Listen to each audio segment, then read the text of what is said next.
आज त्या बीडला जे झालं ते संतोष देशमुख काय बिचारे त्यांना काय किती घाणेरड्या पद्धतीने मारावं, किती घाणेरड्या पद्धतीने मारावं. बरं तुमच्या अंगामध्ये नसामध्ये जर एवढी क्रूरता भरलेली असेल ना, मी दाखवीन जागा, तिथे जा. पण हे सगळं झालं कशातनं? त्या विंडमिल, तिकडची ऍश, तो तिकडचा जो काय प्रकल्प त्याच्यातनं निर्माण होणारी जी काही ती राख आहे. म्हणजे मी आजपर्यंत ऐकलं होतं की राखेमधनं फिनिक्स पक्षी उभारी घेतो. आमच्या बीडमध्ये राखेतनं गुंड तयार होतात. विषय होता पैशाचा.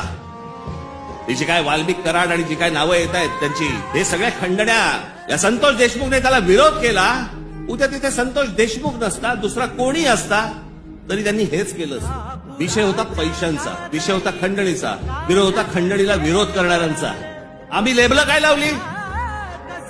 वंजाऱ्याने मराठ्याला मारलं.